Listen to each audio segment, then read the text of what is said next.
Сәлеметсіздер ме, құрметті оқушылар? Тақырыпты бастамас бұрын мына үш суретке назар салып өтейік. Жалпы бұл үш суретте ортақ не деген сұраққа жауап беріп өтетін болсақ, бұл үш суретте де белгілі бір денені белгілі бір бұрышпен лақтырып жатыр, иә? Алдыңғы сабақтарда біз өткендей, біз дененің вертикаль және горизонталь қозғалысын өттік, иә? Ендігі кезекте біз вертикаль қозғалыс Y осі бойынша қозғалады, ал горизонталь қозғалыс X осі бойынша қозғалады деп айттық. Ал бұл қозғалыс бойынша бізде X осі бойынша да, Y осі бойынша да қозғалыс жасайды. Яғни бүгінгі біздің тақырыбымыз горизонталь лақтырылған дененің қозғалысы. Енді бүгінгі сабақта горизонтқа бұрыш жасай лақтырылған дене қозғалысының траекториясы, үдеу шамасы неге тең және 5 нүктедегі оның бағытын, 5 нүктедегі Vx және Vy осіндегі векторлық құраушыларды көрсету және формуласы. Кинематикада биіктігі мен орнын ауыстырудың формулалары, осы қозғалыста олар қалай өзгереді және де максимал биіктік, ұшу қашықтығы, көтерілу уақыты, түсу уақыты, толу уақыт және де лақтырылған бұрыш ұғымдары туралы түсінік беріп өтеміз. Енді кезекте біз вертикаль және горизонтқа бұрыш жасай лақтырылған денелердің қозғалысын салыстыратын боламыз. Бізде мына жерде үш дене берілген. Біріншісі вертикаль бағытта, екіншісі горизонтқа, үшіншісі горизонтқа белгілі бір бұрыш жасай лақтырылатын дене. Ең алдымен денелерді қозғалысқа келтірмес бұрын, ең алдымен мысалы, бірінші денені алдық қой. Қозғалысты ең алдымен екі құраушыға жіктеп алады екенбіз. Бірінші, мысалы, бірінші денені 0y бойынша проекциясын алатын болсақ, ал екінші денені 0x бойынша проекциясын алады екенбіз. Яғни бізде мына горизонталь қозғалыстағы дене x бойынша қозғалатын болса, ал мына вертикаль қозғалыстағы дене y бойынша қозғалады екен. Енді біз денелерді қозғалысқа келтірейік.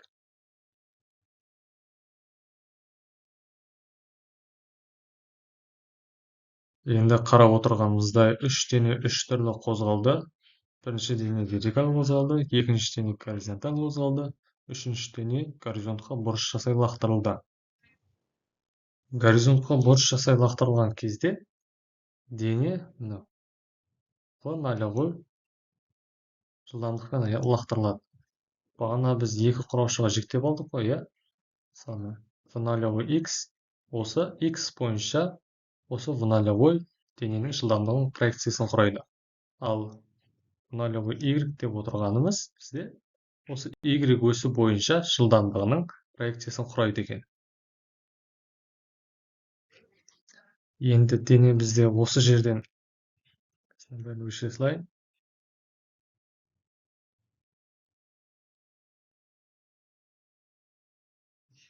Дене бізде осы жерден мына жерге шейін бүйтіп лақтырылды ғой, қазір соңғы координатасы.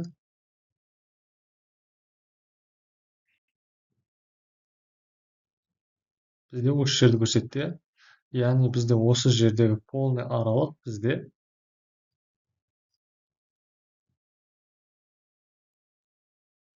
максимал арақашықтықты білдіреді екен.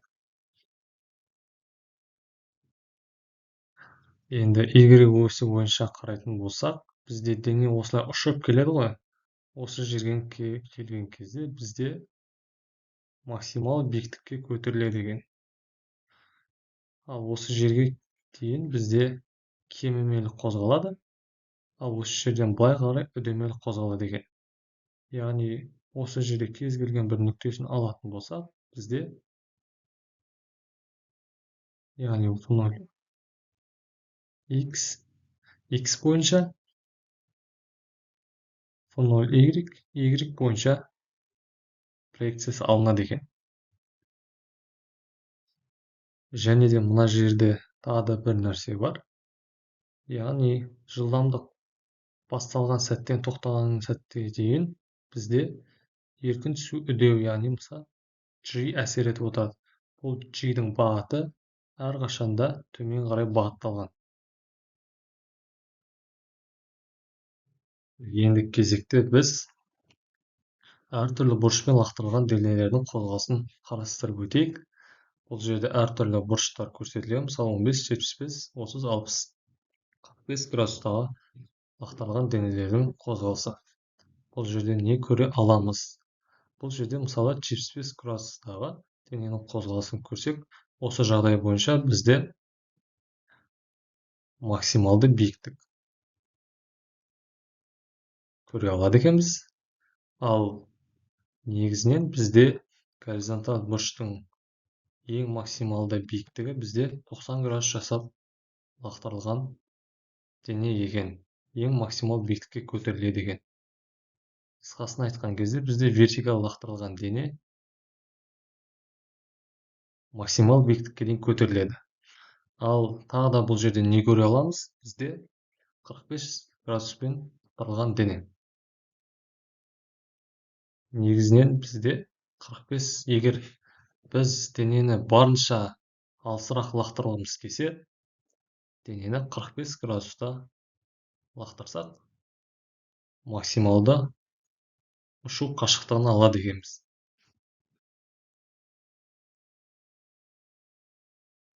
Бағана сабақтың басында айтып өткендей, біз денені екі құраушыға бөлшектейміз дедік, иә?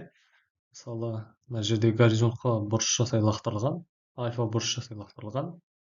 Ал мынау деп отырғанымыз бұл дененің жылдамдығы. Енді кезекте біз денені екі құраушыға бөлшектейміз, яғни мына жерде x, y бойынша.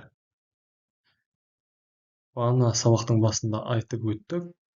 В 0x деп отырғанымыз осы x бойынша проекциясы.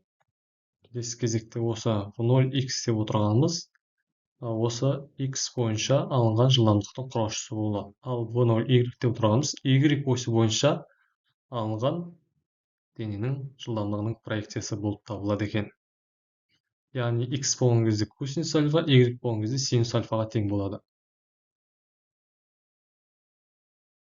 Енді кезекте біз ұшу қашықтығының формуласын қорытып шығарайық. Мына жерде графикте көріп отырғанымыздай дене горизонтқа бұрыш жасай лақтырылды, иә? Енді барлығымыз білеміз, S тең V T деген формула бар, иә? S деп отырғанымыз L, яғни барлығы метр болған екен. Бізде арақашықтықтың өлшем бірлігі болып табылады. Яғни бізде V деп отырғанымыз, бағана біз қорытып шығардық, V 0x, x бойынша бізде тұрақты жылдамдықпен қозғалады деп айттық, иә? V0 теңнен кейінгі оң жағындағы өрнекті апарып, осы жерге қойсақ, бізде осындай өрнек шығады екен. Яғни бізде горизонтқа бұрыш жасай лақтырылған дененің ұшу қашықтығы x max, яғни L тең V0 косинус альфаға тең болады екен. Ендігі кезекте көтерілу уақытының формуласын қорытып шығаратын болсақ, бағана біз y бойынша проекциясы деп айттық қой, осы формуланы шығардық. Енді барлығымыз білеміз, бізде v тең нолевой минус at деген формула бар, иә? Бұл да тура осы формула, просто y индекстері қосылады. Яғни бізде y ос бойынша қозғалғандықтан бізде y индекс қосылады екен. Яғни бізде осы полный формуланы апарып жерге қоятын болсақ, бізде y тең v0 синус альфа минус gt деген формула шығады екен. Яғни осы жерден тыны өрнектеп алатын болсақ, бізде осы қорытқы формула шығады. Яғни осы формуламыз бізде көтерілу уақытының формуласы екен.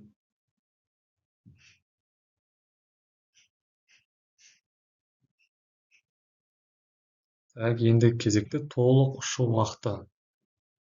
Бағана айтқандай, бізде көтерілу уақыты осы формуламен анықталады дедік, иә. Көтерілу уақыты бізде осы жерге дейін. Яғни бізде қанша уақытта дене көтерілетін болса, сонша уақытта түседі. Яғни бізде т көтерілу тең болады т түсу. Яғни қанша уақытта көтерілсе, сонша уақытта түседі деген. Яғни біз осы екеуін қоссақ, көтерілу қосу т түсу тең болады т толық уақытты алады екенбіз.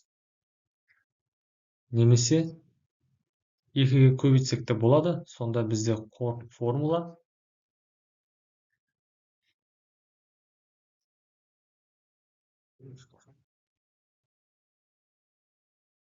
2 в 0 синус альфа бөлу g-ге тең болады екен.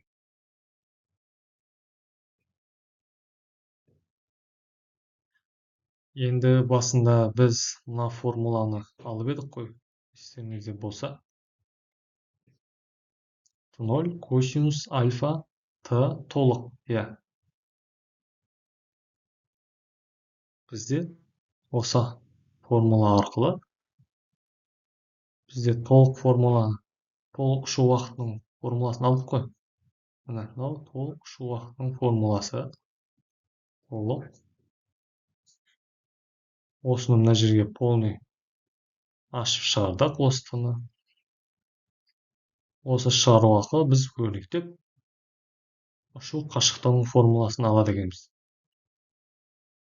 Яғни мына жерде синус пен косинустың көбейтіндісі, яғни бізде тригонометрияда бар ғой, 2 синус косинус альфа тең болады синус 2 альфа. Осы тригонометрияның қасиетін пайдалану арқылы бізде 0 квадрат синус 2 альфа бөлу g деген өрнекті алады екенбіз. Бұл ұшу қашықтығының формуласы екен.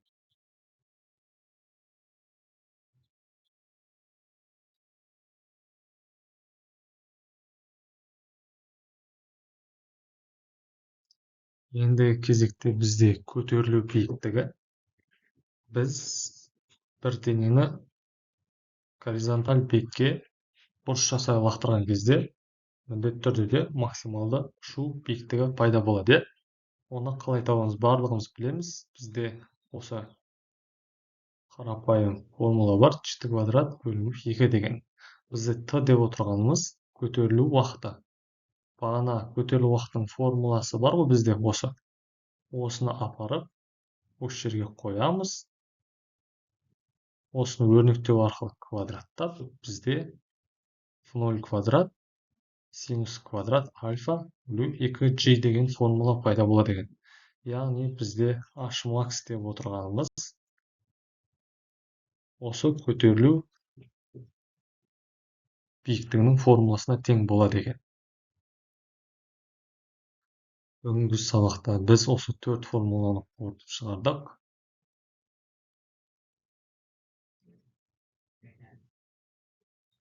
Біріншісі көтерілу уақыты,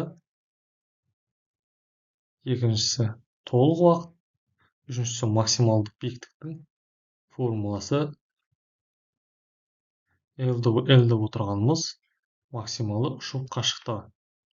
Барлығы түсінікті деп ойлаймын. Енді кезекте түсінсеңіздер, ал теориялық мәліметтерге көшетін болсақ, бізде горизонтқа бұрыш жасай лақтырылған дененің қозғалысы траекториясы бізде парабола болады. Максималды ұшу қашықтығы бағана айтып өткенімдей 45 градуста біз максималды ұшу қашықтығын алады екенбіз.